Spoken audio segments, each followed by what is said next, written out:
కార్యక్రమాన్ని ఇక్కడ ఉన్నటువంటి మా నాయకులందరూ కూడా చిలుకలూరుపేట పట్టణం నుంచి నాదెండ్ల ఎడ్లపాడు చిలుకలూరుపేట రూరల్ మండలం అందరూ కూడా ఇక్కడ ఉన్నటువంటి నాయకులు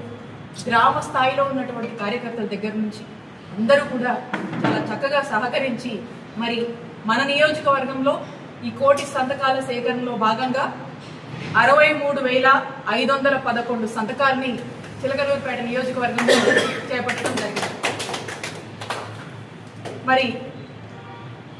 ఈ సందర్భంగా ఈ కార్యక్రమాన్ని జగన్మోహన్ రెడ్డి గారు అనౌన్స్ చేయటం, దీన్ని మన చిలకలూరుపేట నియోజకవర్గంలో అన్ని చోట్ల కూడా నాయకులు చాలా చొరవగా ప్రజల వద్దకు ఈ కార్యక్రమాన్ని తీసుకువెళ్ళటము, వాళ్ళకు ఈ కార్యక్రమం గురించి చెప్పటము, అలాగే వాళ్ళు కూడా ఆల్రెడీ జరుగుతున్నటువంటి అన్యాయాన్ని చంద్రబాబు నాయుడు గారు ఏకపక్షంగా ప్రైవేటైజేషన్ ఆఫ్ మెడికల్ కాలేజెస్ అని తీసుకున్నటువంటి నిర్ణయాన్ని వ్యతిరేకిస్తూ వారి యొక్క సంతకం రూపం ద్వారా మరి ఆ యొక్క వ్యతిరేకతను చూపించి వైఎస్ఆర్ కాంగ్రెస్ పార్టీకి మరి అందరూ కూడా వారి యొక్క గళాన్ని సంతకం రూపంలో వినిపించినటువంటి విషయమే ఈ సంతకము. మరి ప్రజల్లోకి తీసుకువెళ్ళినప్పుడు మరొక అడుగు ముందుకు వేసి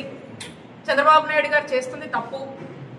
ఈ ప్రైవేటైజేషన్ని ప్రజలు వ్యతిరేకిస్తున్నారని చెప్పి ఈ సంతకాల రూపంలో పెద్ద ఎత్తున కూడా తెలియజేసి మరి ముందడుగు వేసినటువంటి ప్రజలందరికీ, సామాన్య ప్రజలందరికీ, అలాగే వివిధ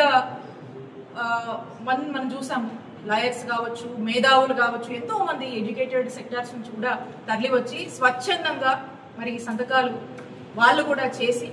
వాళ్ళ యొక్క మద్దతును తెలిపినటువంటి ప్రతి ఒక్కరికి కూడా నియోజకవర్గ ప్రజలందరికీ కూడా మరొకసారి నేను చేతులు జోడించి నమస్కారం చెప్పి ధన్యవాదాలు తెలియజేసుకుంటున్నాను. మరొకసారి సహకరించినటువంటి మా నాయకులందరికీ, మా వైఎస్ఆర్ కాంగ్రెస్ పార్టీ సానుభూతులందరికీ, ప్రజలందరూ కూడా మరొకసారి నా కృతజ్ఞతలు తెలియజేసుకుంటున్నాను.